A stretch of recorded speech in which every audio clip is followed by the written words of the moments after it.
سفر کا آغاز کر دیا اور ساتھ ہی ٹائٹینک کی غلطیاں سامنے آنا شروع ہو گئیں۔ کیپٹن اسمتھ کو مالکان کی طرف سے ڈیڈ لائن مل چکی تھی کہ کسی بھی صورت میں 17 اپریل تک یعنی صرف 7 ہی دنوں میں نیو یارک پہنچنا ہے۔ اسی وجہ سے کیپٹن نے جہاز کی رفتار شروع سے ہی بہت تیز رکھی تھی اور یہی تھی ٹائٹینک کی سب سے پہلی غلطی۔ کیپٹن اسمتھ کو مالکان کی دی گئی انسٹرکشنز اور پریشر کی وجہ سے نیو یارک جلد سے جلد پہنچنا تھا، کیونکہ یہ ٹائٹینک کا پہلا سفر تھا اور اگر وہ نیو یارک ٹائم سے نہ پہنچتے تو ٹائٹینک کی ریپوٹیشن کو کافی نقصان ہوتا۔ دنیا کی کوئی بھی گاڑی ہو، مشین یا پھر جہاز، ان کے کئی آپریٹنگ پروسیجرز ہوتے ہیں جن میں اسپیڈ لمٹ بھی ان پروسیجرز کا ایک پارٹ ہوتا ہے، اور وہ پارٹ ٹائٹینک کے سفر کے آغاز میں ہی وائیولیٹ کیا گیا تھا۔ تھوڑی ہی دیر میں جہاز ساؤتھ ہیمپٹن کے پورٹ کو اتنا پیچھے چھوڑ گیا کہ اب دور دور تک نیلے سمندر کے علاوہ کچھ نظر نہیں آ رہا تھا۔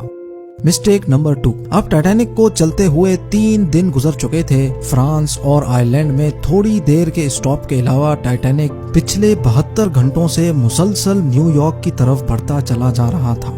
یہ 14 اپریل 1912 کی شام تھی۔ سمندر پر ہر طرف خاموشی اور دھند چھائی ہوئی تھی، جس کی وجہ سے ویزیبلٹی بھی کافی کم ہو چکی تھی۔ اسی رات ایک اور بحری جہاز جو کہ ٹائٹینک سے کچھ گھنٹے ہی آگے تھا، اس کے کیپٹن نے وائرلیس پر ٹائٹینک کو سمندر پر تیرتی ہوئی چٹانیں یعنی آئس برگز کے بارے میں وارننگ دی تھی۔ ایکسپرٹس کا ماننا ہے کہ یہ وارننگ کم سے کم بھی 6 بار دی گئی تھی، لیکن وائرلیس آپریٹرز کی کوتاہی کی وجہ سے انتہائی امپورٹنٹ وارننگز ان سے مس ہو گئی۔ ان کے لیے شاید یہ نارمل بات تھی، لیکن یہی تھی ٹائٹینک کے عملے کی دوسری غلطی، کیونکہ ٹائٹینک اپنے طرز کا پہلا لگژری جہاز تھا اور اس میں کئی VIPs بھی موجود تھے۔ اسی وجہ سے زیادہ تر ٹائٹینک کا عملہ فرسٹ کلاس پیسنجرز کی خدمت میں مصروف تھا۔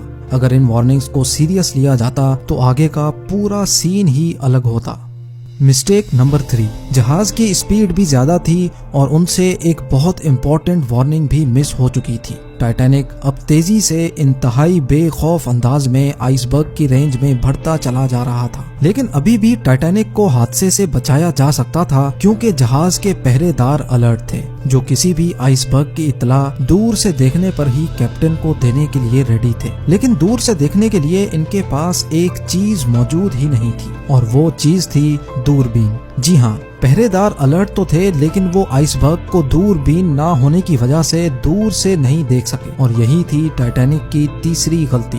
آئس برگ کی خبر کیپٹن اسمتھ کو اس وقت ہوئی جب جہاز کے پہرے داروں نے خبر دی کہ جہاز کے بالکل سامنے ایک فٹ بال فیلڈ کی سائز جتنا آئس برگ ہے، لیکن اب بہت دیر ہو چکی تھی، کیونکہ آئس برگ